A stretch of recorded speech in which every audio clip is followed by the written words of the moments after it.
So let me get it started with 3 questions, and then we'll open it up to the group. What is the greatest difference or challenge in working in your current industry versus your previous jobs? So I was alluding a little bit to some of that just a minute ago in terms of the things that we do on a day-to-day basis. And one thing is that it's a heck of a lot more dynamic. I mean, my days are never the same. And in terms of my specific career set, which is marketing, advertising, public relations, I have opportunities that I've never had. Even in the airline industry was very high profile, lots going on, crisis communications, brand was really important. Even compared to that industry, it pales because there's so much focus on this industry, so much attention. So the things that I get to do and the challenges that we have to overcome are really interesting and meaty. That's really what kind of initially interested me.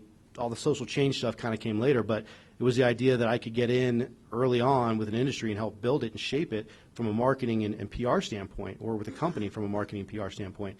And that's turned out to be absolutely true.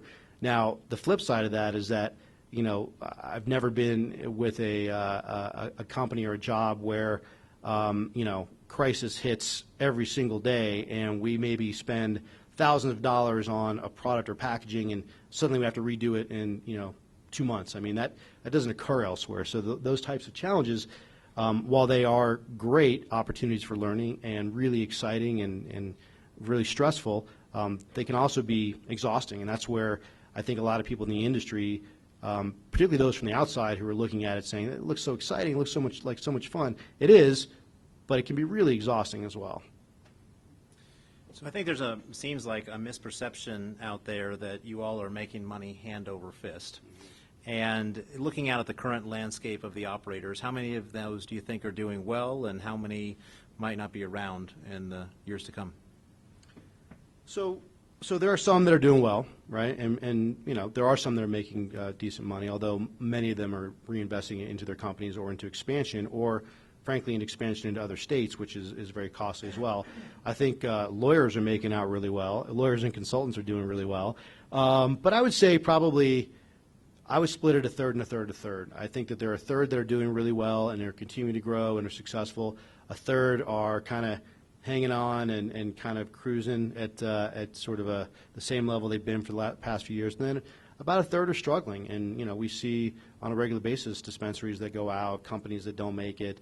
We're going to see probably in the next 4 or 5 months, there's going to be significant glut of raw plant material in the market, so flower and trim, because there's been a number of new grows that are coming online. So that's going to affect the economics of that part of the industry.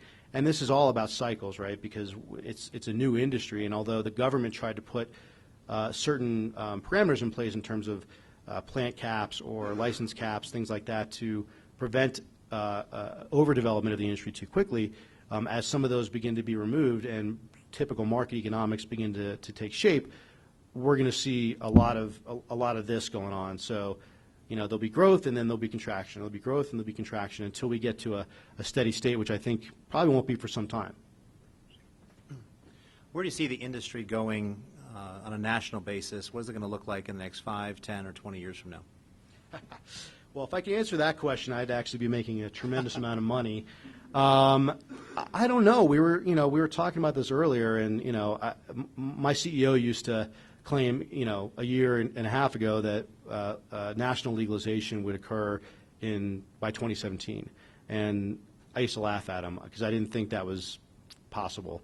I don't laugh at him anymore, partly because he doesn't like that, but no, I don't laugh at him anymore because I think it's possible. I don't think 2017 is going to happen. I mean, because it's a lot of it's around cycles, right, in elections, and so of course, first and foremost, who gets elected as our next president is a big impact, right? But you see that a lot of presidential candidates, Chris Christie aside, although he isn't even ranking anywhere, I don't think, in the Republican nomination, but he aside, many of the candidates are taking a very middle of the road stance, just saying, I believe in states' right. I don't necessarily believe in legalization, so they're waffling on the issue. I think that they're going to get pressed soon as the rhetoric begins to heat up to really take more of a particular stance on it. But so first, who's elected president? But then secondly, as presidential cycles go, you then have someone new in place. that person is looking to establish themselves and or make sure that they get elected for a second term.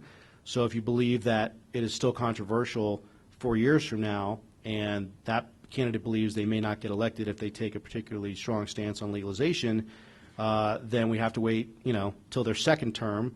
So it depends upon those cycles, I think. But I would think that 5 years is a conservative window for national legalization, which would then allow us to do, a lot of growth in the industry that would then propel the industry much more rapidly. I think in the meantime, up until that 5-year mark, we will see small steps. So maybe some fixes on banking, maybe some changes to interstate commerce rules where there are states that touch one another. Things like that I think will begin to lead towards legalization, but full capitulation on the federal level, probably my guess would be 5 years. Interesting. Let's open it up. Nick, start with you.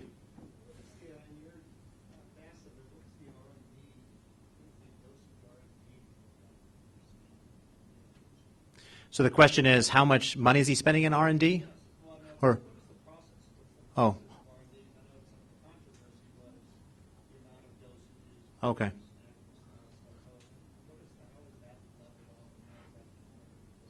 So what does the process look like for R&D, and has it leveled off in terms of dosages and different things like that in the research? Sure. So there's actually two parts to that question that you're asking. So one is as it relates to some of the challenges that we experience in the industry with dosages of products being maybe out of line with the size of the product, for example. And that was a big learning curve, really, for the industry. And in hindsight, you could look at it and go, well, obviously that would be a problem, right? But we all said, the industry, when legalization first occurred, they said 100 milligram was the maximum dosage per product. So we all took our 300 milligram products, made them into 100 milligram products, neglected to recognize that the recreational consumer may be a little different than the medical consumer. And so that 100 milligram, small footprint product that our medical consumer was asking for didn't really make sense at 100 milligrams for the recreational consumer. So we made some changes. We, as Dixie, for example, within 4 or 5 months, we launched a product line called Dixie One, which is a single dose, single serving product, so 10 milligrams or less per serving, and 1 serving per product. That was one of the first in the market. But it's an interesting point of that, just as a little side tangent, is that the market dynamics didn't really welcome that. And by that I mean the bud tenders and the dispensary said, no one wants a low-dose 10-milligram product. That's not going to work for people. They're not going to buy it. That's problem number one, because they're the ones selling the product for us. Two was the fact that at 10 milligrams, it doesn't scale very well. So if you have a 100-milligram product, just for math's sake, a 100-milligram product was $20, and a 10-milligram product certainly wasn't 1/10 the price of the 20 milligram or the 100 milligram product, right? It was more like probably 50% the price. So there was this economic balance issue, and we just kind of felt that the consumer maybe would pay a premium because they'd want a product they felt safe with, that they knew that it was going to be a good product for them. Now, fast forward, the government put in regulations that required us to change the nature of our products, so we had to get rid of some products. We had to change all of our packaging to ensure that the products were no more than 10 milligram per serving and no more than 10 servings per package. But your other part of your question is around the science of dosing. Now, we do have testing for dosing and for homogeneity. So we know that when we put a product in the market that says it's 80 milligrams, it's going to be 80 milligrams with a variance of, let's say, 15% on either side of that 80 milligrams, and it's going to be labeled appropriately, and that THC is spread appropriately throughout the product, so that if you took one piece, you're not going to get all 80 milligrams in that one piece. So there's been a lot of work towards that, and a lot of testing that takes place to ensure the safety of that.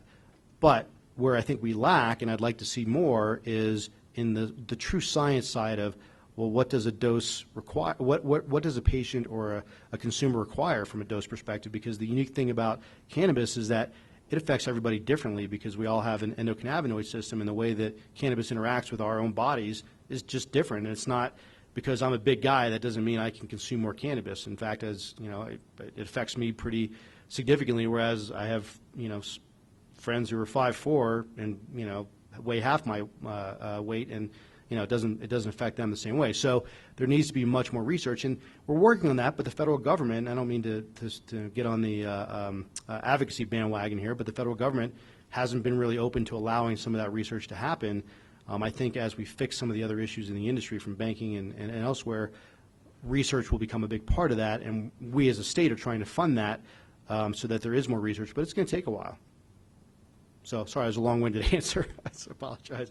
So Kim Harburg, owner of my favorite saddlery company, and I have one of your saddles. What's your question?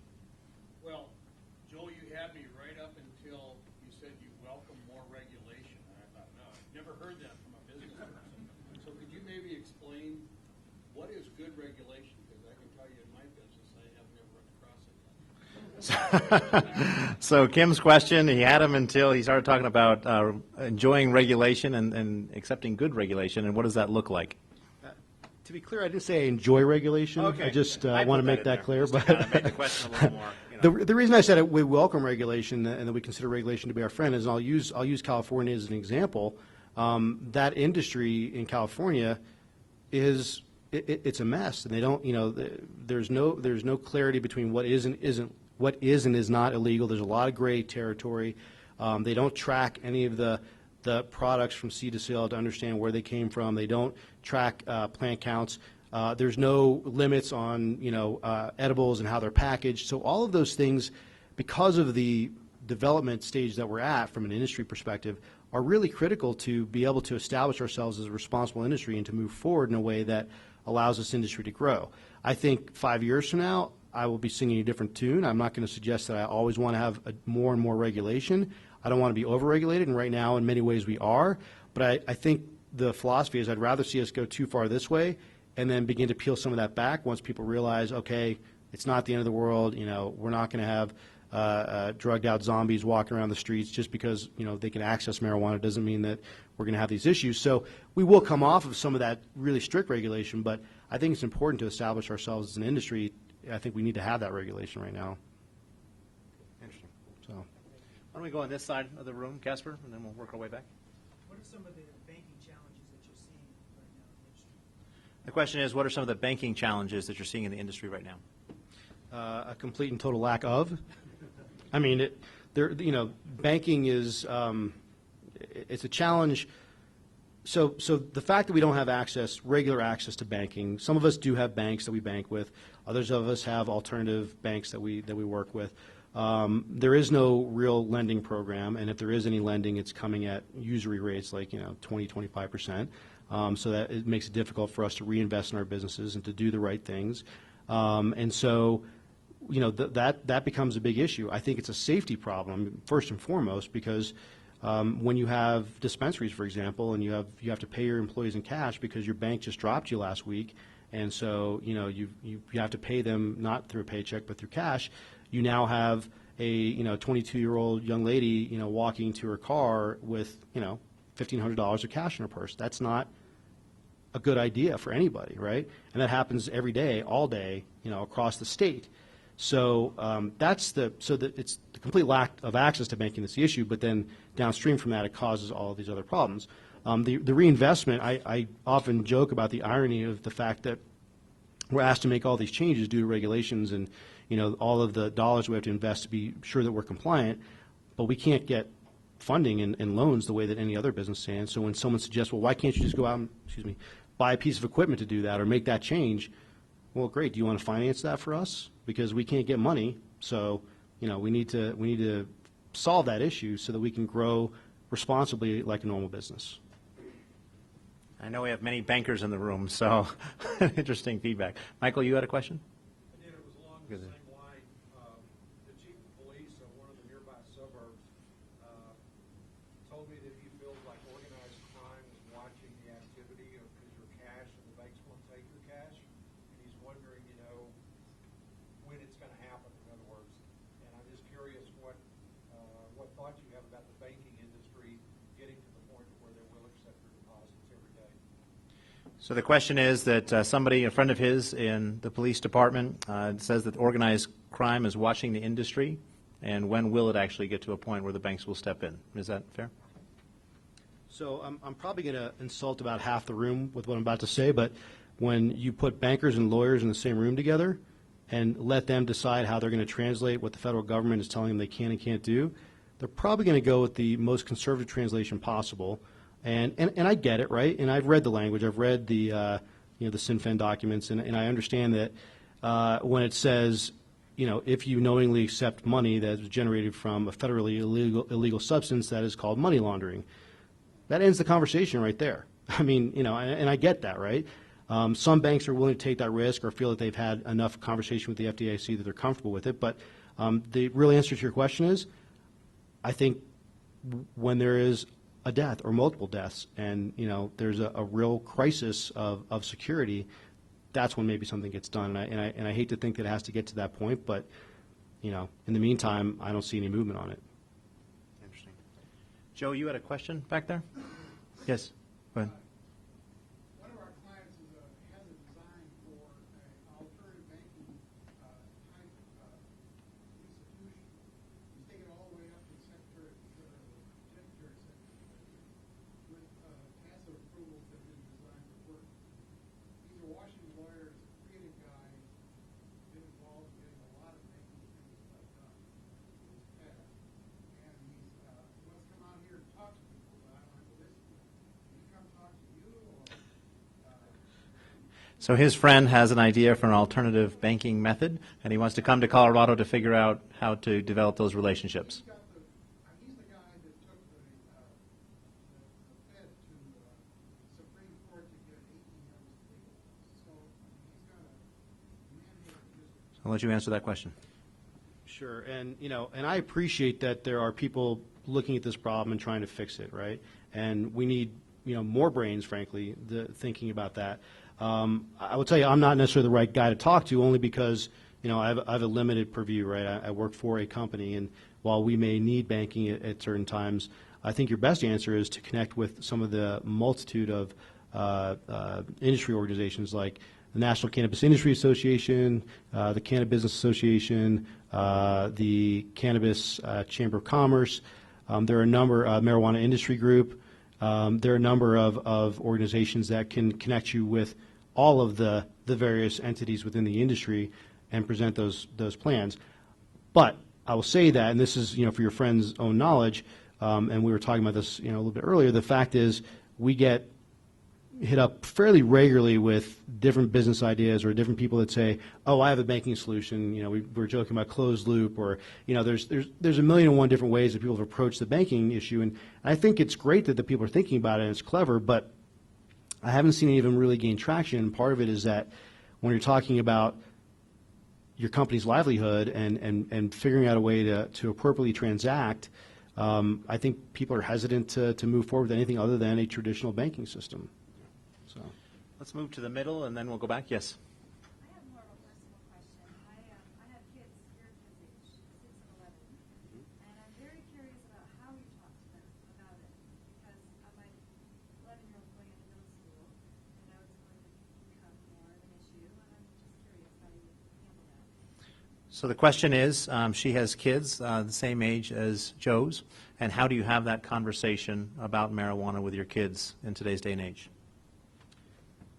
So, for me at least, I think the benefit was that it gave me a reason to talk to them about it. I probably wouldn't have talked to them about it when I did, at the age that I did, even though, to your point, I mean, my 13-year-old's, about to enter 8th grade.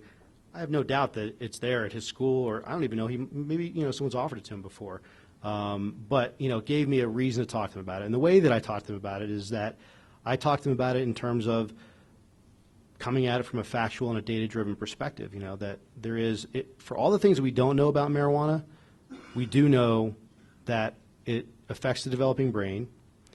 We do know that, if you have aspirations to, whether it's play sports or to do well in school, those types of things, that marijuana can impair your ability to get there. And it's a different tactic than the Just Say No to Drugs campaign. That clearly doesn't work. And I don't scare my kids. I don't tell them, they're going to be grounded if I catch them with marijuana. I talk to them about it factually. Now, for me, and you guys who have older kids, you might be chuckling about what I'm about to say, but I believe my kids when they tell me that they have no interest in it. My oldest is very black and white, as I said earlier, and he's like, I will not touch it. I have no desire to, and but that may change later on, right? And so I try to have open and honest dialogue with them about it, and I also try to make it not taboo in our house. If they ask me about, hey, is that a dispensary? Yeah, that's a dispensary. So-and-so's dad had marijuana, and I say, well, he's an adult. He's in this state is allowed to do that. This athlete got busted for marijuana. Well, you know what? That athlete didn't play by the rules that he was given. That was his choice. He made a bad decision. Marijuana was forbidden based on the rules and regulations under which he was playing, so, he suffered those consequences. And that's how I talk to him about it. And it's not, every day, but obviously in my house it comes up quite a bit. And, maybe sometimes I almost feel like we treat it a little flippantly, like I had a bunch of packaging in my trunk one day, and I opened my trunk, and my kids were like, Dad, what's all that doing in your car? I said, don't worry, it's not full with product. It's actually just packaging. Don't worry about it. But, they care about my safety as well, and that's how we have the dialogue. So. It's helpful. So in the back, maybe? I just want to be, yes. On the federal level, we're asking for it to be proven in order to change the legally for banking regulations, for it to be proven as a medicinal use. So is there anything that you guys are doing to actually track recreational versus medicinal? Obviously, it's the same plant. To be able to track that and see how the actual analytical data, big data, technology world is tracking that data to say this medicinal use is actually proving out some medicinal actual outcomes. So the question is, for the feds to approve it within the banking sector, they need proof that it has medicinal value, and what is being done to maybe address that? Well, I'll first answer that by stating the obvious irony of that, which is, they want research to prove it, yet they're not willing to allow for that research to occur. So it's very much a catch-22, because for true research to occur, it's not companies like Dixie. Sherry was saying that they do a lot of tracking of their medical patients, and that's great, right? That they have some of those outcomes that they can point to, but the federal government's not going to take her data and go, okay, clearly we have evidence, right? But they're going to trust a university, or they're going to trust big pharma, unfortunately, to demonstrate that for them. And I think that they're looking for data that they haven't allowed to occur. I also don't think that we financially can shoulder that burden. I have a good friend who has a kid with autism, and he asked me about research. Are you guys doing any research on that? And I said I would love to, but I can't feel that kind of true clinical research to be able to demonstrate the impact of marijuana for autism. There are companies that are doing it, but we're still early on in that process. So I think if the federal government through NIDA and through their efforts were to allow for greater access to research-based marijuana, I think we'd have quicker results. But until that occurs, I mean, it's going to be very piecemeal. I think I lament the fact there are other countries, by the way, that are doing a much better job of it. Israel is leading the charge by far in terms of their research, and not only in terms of outcomes and results, but that the government is actively involved in that research and developing the regimens around that research. Interesting. Yes, I'll come back over to you. I want to go to this side of the room. Yes. Yes, so I'm curious about the percentage of sales for edible product versus smokable product, in terms of what the percentage is, and whether you see that skewing or changing. And then also the issue of product not being consumed here in the state, but actually going out of state. And to your point earlier about incarcerating people for minor drug offenses, what that is having on incarcerations in other states based on product, the risk-benefit opportunity of people coming here, buying product and transporting it because they see it, the risk-benefit in terms of selling it in other states for more money here. So just comment on that. So there's a few questions there. I'm going to try. I think there's two or three, but I'll say them. So the question is, what are the percentages between edibles and smokable product? How much is staying in the state? How much is going out of the state? And how the risk-reward benefit may affect those who are could be incarcerated out of the state. Okay, and I'll try to remember all those as well. So I'll try to remind you. in terms of the split, the state came out with some data at the beginning of this year from last year that showed that about 45% of purchases or 45% of consumption was going towards edibles.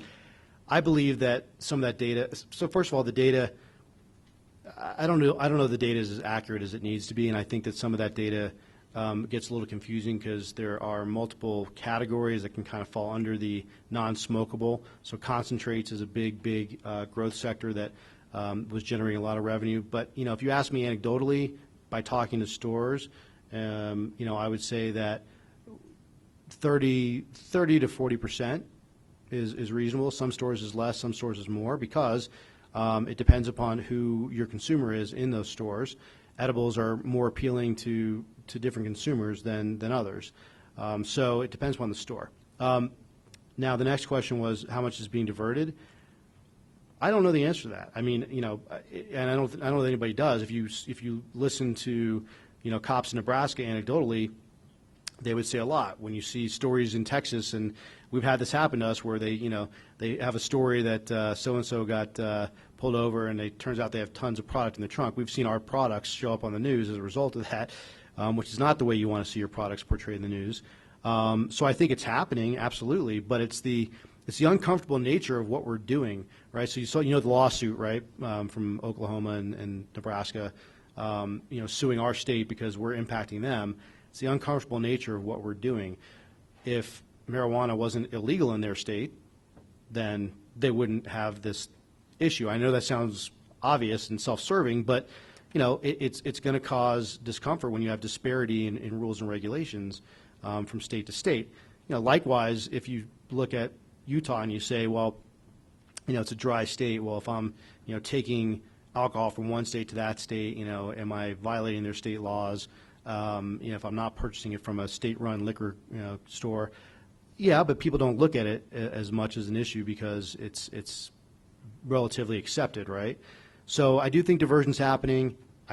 I don't know what to do about it other than, you know, I believe that if your state law says you can't have marijuana in this state, then don't do it. Otherwise, you'll suffer the consequences. Or move to Colorado.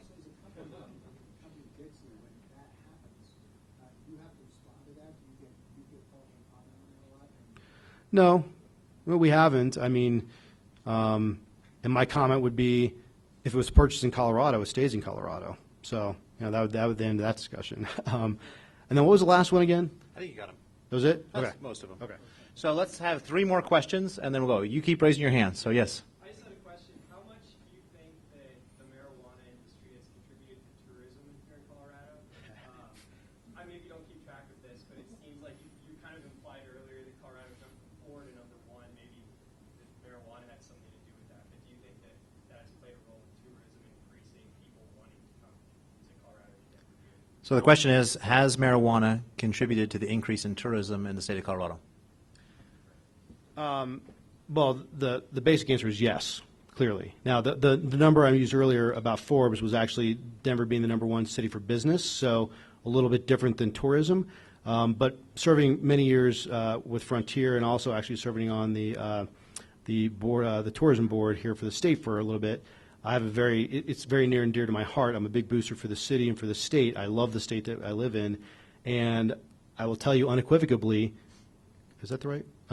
Unequivocally, that it's absolutely having an impact. But what frustrates me is that neither the city or the state will recognize that. About 2 months ago, the story ran about how it was the best year of tourism ever, and they did all the studies, all the longitudinal studies that they do to demonstrate how much revenue came into the state and everything, and best year in the history of Colorado.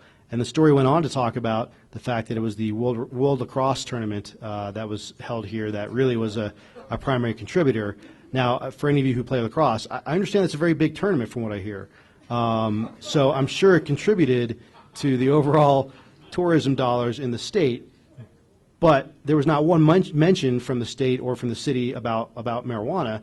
And I get part of the reasoning is, and I've had this discussion with the CVB and the Colorado Tourism Office, they don't want to be, as they say, the next, you know, Amsterdam of the United States, right? They don't want to be labeled as that. What they're missing, and this is the PR and marketing guy in me talking, is that, well, if you don't want to be that, then control the message, right? Take that opportunity and say, I don't want to be the Amsterdam of the United States. We need to be this, so let's make sure that that's the message we're giving. But to completely ignore it or to blatantly say that it has nothing to do with the tourism dollars we're seeing here is ridiculous, because I guarantee you that there are skiers, and people will argue and say, well, yeah, but there are skiers that don't come here because they don't think it's family friendly because of marijuana. There probably are, right? But majority of skiers, if they have a choice between Utah, where they've got great skiing, or Colorado, where they've got great skiing, they're probably choosing Colorado a lot. So A lot. Okay, 2 last questions. Brian? I'll get you home. Joe, this has been very informational. Thank you. It's stuff that I'm not hearing about or reading about in mainstream media. What kind of media calls do you get, and what kind of media are calling and reaching out to you about this? So Brian's comment is he's hearing things that he usually doesn't hear in mainstream media. And what type of calls are you receiving from media regarding the industry and what's happening? Brian, thank you for that question. I know Brian previously, and Brian, I have to tell you that I'm a lazy PR guy, because I don't have to make very many proactive calls. They come to me, and there are a lot of them that come to me, and so I probably should do a better job of proactively telling them what I want the story to be, but that's another discussion for another day. A lot of it is around, how is business going? What kind of marketing and branding are companies doing? Where is product innovation going? What are some of the challenges that you guys see as an industry? And I think those are really the biggest categories that we get in terms of questions and stories. But they're starting to evolve a little bit. So, for example, we ended up speaking at the BevNet conference up in New York a couple months ago, which is a big beverage conference. They asked us to speak there, which we thought was pretty cool, right? It's not non-cannabis industry speaking opportunity, so we took that, and a reporter that we have a relationship with from Inc. was there, and he wrote this whole story about how we are kind of ginning ourselves up for potential purchase by alcohol or other beverage companies. So you're going to begin to see, I think, more and more stories about the evolution of the industry and how we're looking to integrate in a more mainstream way. But for now, it's a lot of the same kind of how are you dealing with this problem, where is business going, that kind of thing. Okay, last question. You raised your hand there in the center. She kept raising it. I'm sorry. Okay. We'll have you come up afterwards and you can ask him. Yes. Actually, it had to do with what you just said, and I was wondering personally, not personally, but maybe some of the challenges that you are facing, and what would be the opportunities, whether vertical or horizontal, that you would recommend for new businesses, or what you would see to help your business more innovative, or run better smoothly, operation-wise. What can you offer them?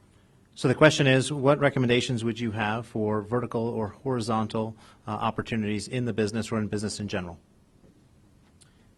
So that's a good question. I appreciate that, and I think technology has been pretty hot sector over the last 6 months, and will continue to be so, because we have still a lot of challenges and a lot of growing to do in this industry.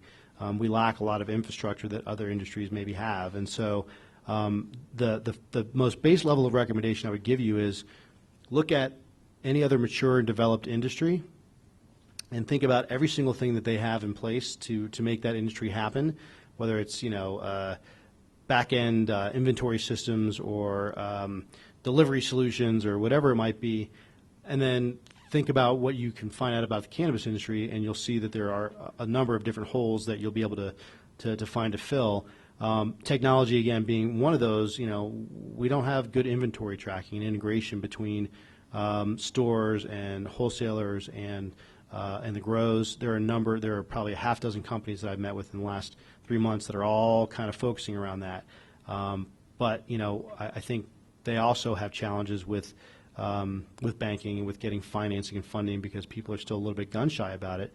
So where I want to dovetail that part of the discussion into is, I can tell you that we're, as an industry, a little bit, I wouldn't say fairly gun shy, we're a little bit gun shy about getting involved with organizations that are brand new, have just jumped into the industry to for opportunistic reasons.